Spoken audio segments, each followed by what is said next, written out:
We've heard a lot about projects and different pilots and different research on AI. I'm really pleased now to introduce Rob Claxton. He's one of our senior managers in our research center, and he'll talk to us more about what good governance needs to look like when you're looking at AI projects. So Rob, over to you. Okay, thank you. Good afternoon, everyone. So Rob Claxton, again, I work with my other colleagues up in Industrial Park, and it's my duty or privilege, or however you like it, to talk to you about the very exciting subject of AI governance. So I think I've got quite a tricky task given all the lovely graphics that Alex produced and indeed Simon and you know, all my colleagues have been able to talk at length about really exciting applications, and here I roll in with the how we're actually going to manage all of it. So I think we've heard at various points during the day that AI is not a panacea, right? So there are a lot of limitations on what the technology will actually do, and then there are a lot of other aspects of it that we have to think about to make sure that when we deploy it in the real world, that it's actually going to work properly, it's not going to go wrong and cause us some issues. So I think, you know, we probably touched on some of these throughout the day anyway, but just a quick recap of some of the kinds of challenges that businesses are going to face as they're deploying more and more AI. They're putting it into sort of mission critical systems and tasks. They're automating more of the business. So, you know, a quick rundown from the top: model, provenance, and audit. So you've deployed a model. Where did it come from? You know, it seems like a simple question, but how is it built? What's the audit trail that you know, I can trace back and say, this is how we came about this model, so that when something does go wrong, as it inevitably will at some point, that you've got a way of understanding how you got there, so that you can both fix that problem and that you can learn from it and improve from the future. I think Detlef briefly touched on things like model bias.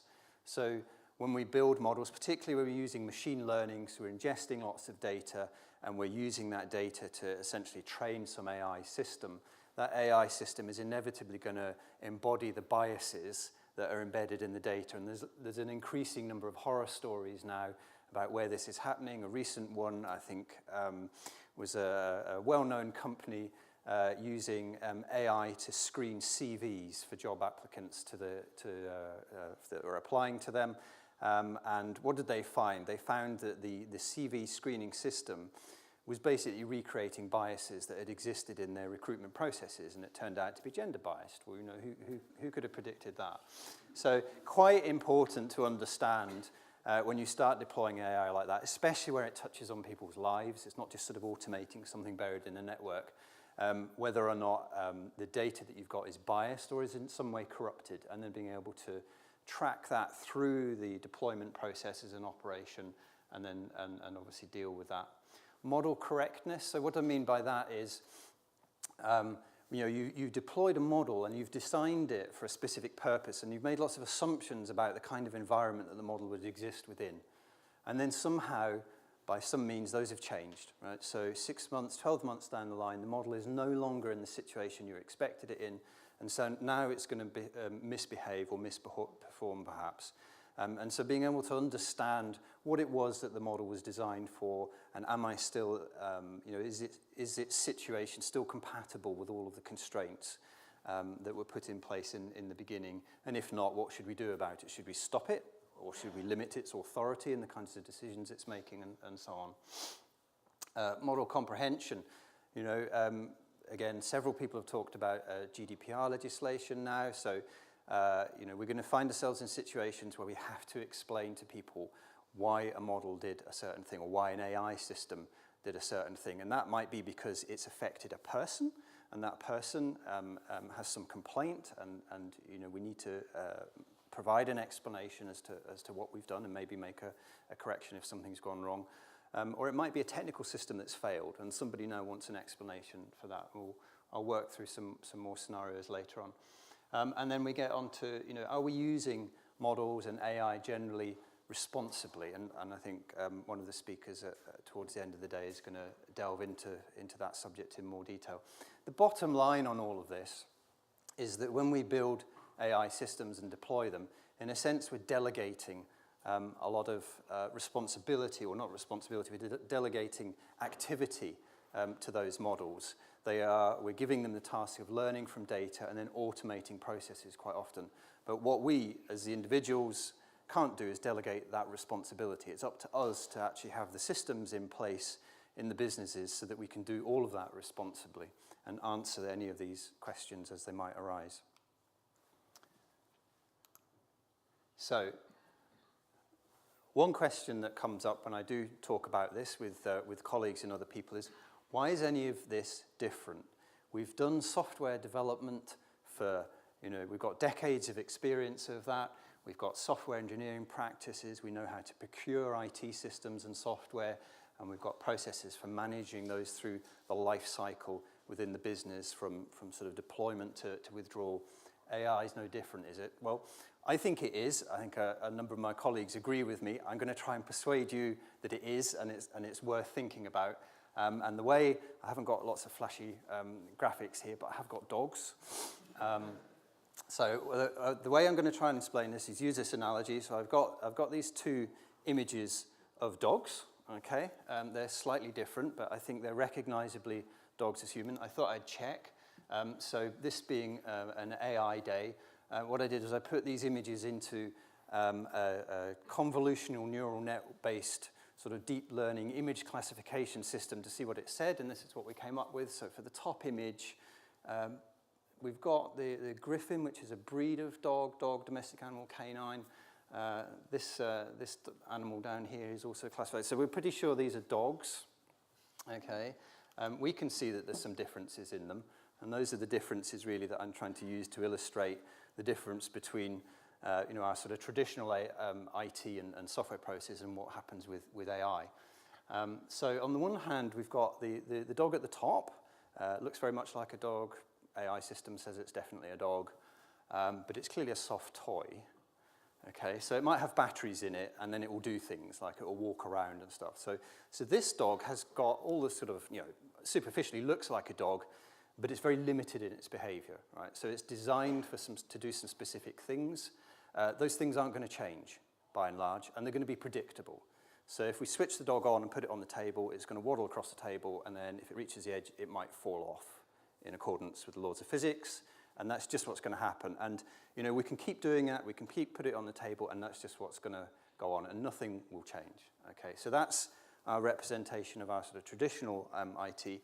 And then at the bottom, we've got this chap. Okay, this is Toby. He's also a dog. He's very different from this dog, I can tell you from experience.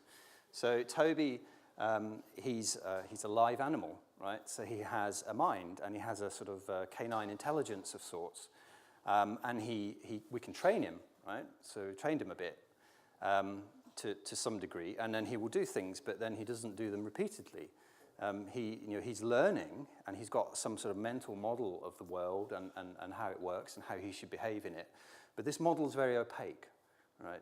In many cases, I've found, and you're never quite sure what's going on inside that head, right? So we kind of trained him, but we don't really know how he's going to behave the next time he does a thing. And he's evolving, right? So he's learning things all the time, and his behavior is changing, and he's autonomous, which is another way of saying he doesn't do what he's told most of the time. So this is I think is a sort of reasonable beginning of an analogy to try and sort of make that distinction.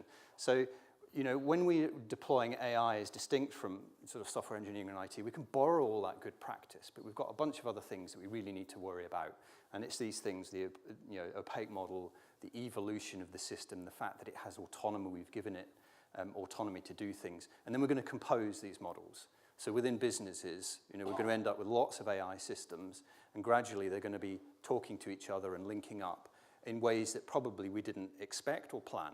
In many cases. So sometimes we'll design those linkages, and other times they're just going to happen almost by accident. And then this is all going to be done at scale. We might have hundreds, thousands of AI systems across a large enterprise. And then we couple that, especially given the nature of the things that people envisage automating and handing over to AI systems, quite rightly then, there's quite a strong regulatory and ethical focus around what those systems are doing and how well they're governed. Okay, so I've got a few hypothetical scenarios just to try and illustrate this. So I'll just quickly whiz through these. So hypothetical scenario number one.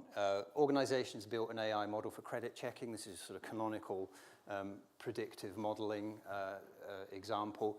And let's suppose you've deployed many instances of this model across an enterprise, and it's some way down the line, right? So this is months, maybe a year or two after the model's been deployed, lots of instances. And then somehow someone becomes aware that the model data, the training data that was used to build a model has been poisoned. So right up at the very beginning of the development process, someone's been able to corrupt that data and poison it. And what that means is that if they can manipulate the input, they can control the output of the model and get it to force results that are incorrect in a sense or unexpected. This is, this might seem a little bit far-fetched. There are lots of attacks like this in AI systems that have been demonstrated. So now we've got a problem, and the question for the business is, how do we find all the effective models? So what was the governance system that we put in place that meant that when we deployed all these models across our enterprise, we could track where they were? Which ones are in service? When did they get there? Where are they? How to identify them? And make sure that I can find every model that derived from that training data. So I can then go and fix that problem. I can take those models out of service. I can find out who was affected. I can make corrections for that. And then we can learn from it and prevent recurrence. So that's one scenario. Another one says a telco focus. Let's suppose we're using AI to optimize the operation of 5G networks. Again, this is much talked about. So we've got this lots of AI built into a network, and then a big outage occurs. Right? Again, these things happen. There was one recently last year with mobile companies. And let's say this outage is UK-wide or sufficiently big that it's affected emergency calling. Right? This is a big deal now. This is not just someone not being able to phone home and say, put the dinner on. This is serious. People are getting harmed. And the government wants an explanation. How did the outage occur? What controls have you got in place to make sure that this doesn't happen again? Can we fix this? So some serious questions to answer. And again, from the business point of view, how do we know what we've built? How do we know what we've deployed? How did those models come into being? What were the inputs, the training data, and all the other artifacts that we used to build the model? Can we show how we tested it? What kind of validation process did we go through? What was the chain of custody? Who was responsible at each point for agreeing that we could deploy that model? And how do we explain what it was doing? Particularly if we've deployed something that's akin to a black box, we could be in trouble. Final one with a slightly different slant on it. Data scientist develops a chatbot, let's say, for internal use. Okay, so they're not expecting it to be used externally. Later on, the chatbot gets repurposed by another team, and now it's deployed on some web front end, and it's handling customer inquiries or something like that. Because it wasn't expected to be used externally, perhaps not as good a job was done at cleaning all the training data, and it turns out it's possible to probe the model with certain inputs and get it to reveal personally identifying information. So this is a classic problem. Sometimes AI models are really good at remembering stuff. They don't generalize so much in some cases, they just remember, okay? So now we've got an issue. If someone's on the phone and they need to know what has happened, and the fingers are pointing at the data scientists, right? Because the data scientist built the model and didn't do a very good job at cleaning it up right. So how does the data scientist, how can that person demonstrate that they put this sort of set of limitations, if you like, around the model that they built? So this is one case. You can think of other scenarios, again, where someone's built a model, from the data scientist's point of view, it can only do this thing, it mustn't do that thing. So how does that get recorded? How can they make that explicit in the business so that they can be confident that they're not going to have their models misused and then someone come calling looking to point the finger of blame at them? So hopefully those three slightly different scenarios are kind of compelling. They're meant to be quite provocative, but at the same time fairly realistic in terms of the types of threats that we need to manage and therefore motivate having some kind of framework in place to do that. And that's work that we're doing, in our case, through a telco industry group called the TM Forum. So we're leading work there to create standards for managing and governing AI so that when vendors are deploying AI in our systems, they know what interfaces to implement, and these are sort of illustrated conceptually on the chart there, so that they can, we're going to accept that easily into our systems and integrate it into the OSS and BSS systems that will manage all of that, and that will give us the nice plug into the framework for governing the AI. So this is just sort of conceptual representation of what it might look like, AI in the middle, all sorts of different types of AI and machine learning sort of models are possible, so we have to try and cater for the broadest range that we can. And what we've shown here is a sort of set of interfaces that we can define to give the functionality that we need to manage models properly. Things like audit. What have I done? As a model, what have I done? Where did I do it? And when did it happen?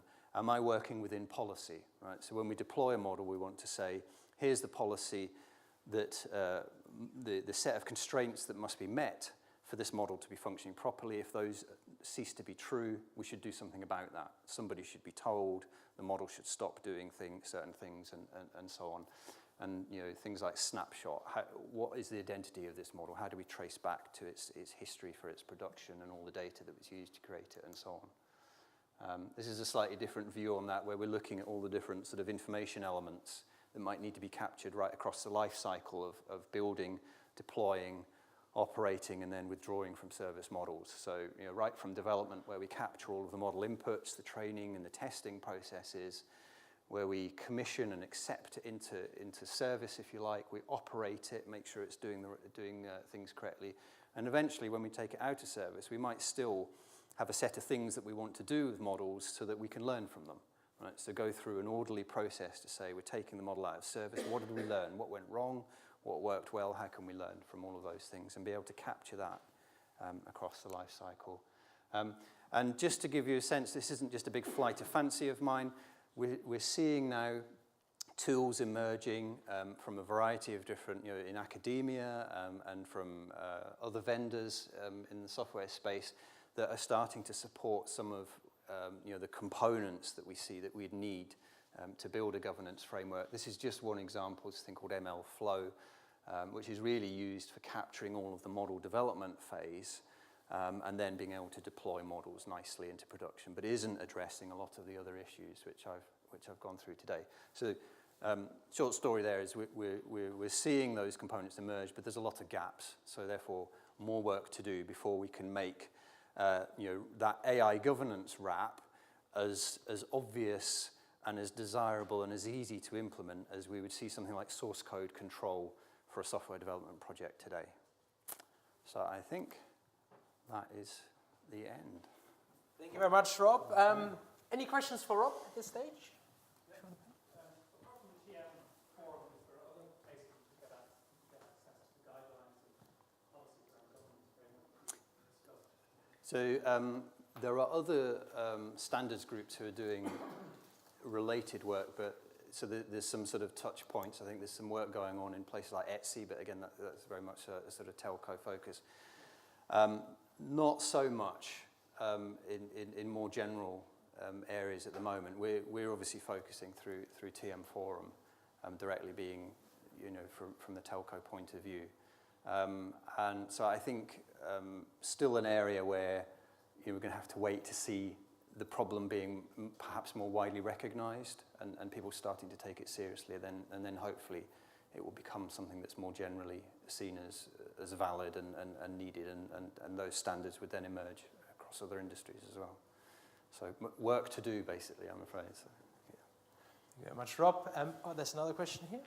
Sorry, most of your governance framework reminds me of the sort of data governance and lineage stuff that we would have done sort of 10, 20 years ago. Have you done any thinking around deconstruction of models and being able to provide logic feedback so that when, in your example with the telco or the outage, when the government comes and asks what happened, they can also demonstrate that the model logic flow is actually doing what it was originally designed to do. It's a totally different problem statement than how you actually govern the development. Yeah. So in the straight answer, in the work that we're doing with the TM Forum, not so much. So it's much more around, because we're trying to be quite general in terms of here's a set of interfaces or a wrap that we can put around any kind of model that is going to give you that sort of base level of governance and leave flexibility in there for people to adapt it for different scenarios.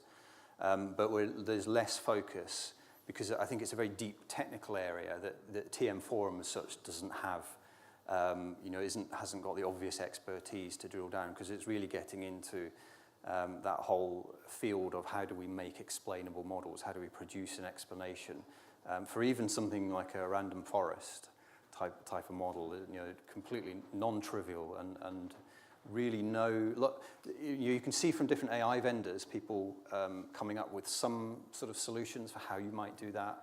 I don't think any of them really have been tested and validated and accepted as good ways of doing it, certainly in a sort of industry and regulatory context. So. Okay, can we have a quick look at the polling? If you've had a look at the question, what steps are your organization taking to prepare a governance framework for the use of AI? So how advanced are you? Quick count, A, B, C, D. If you want to vote now.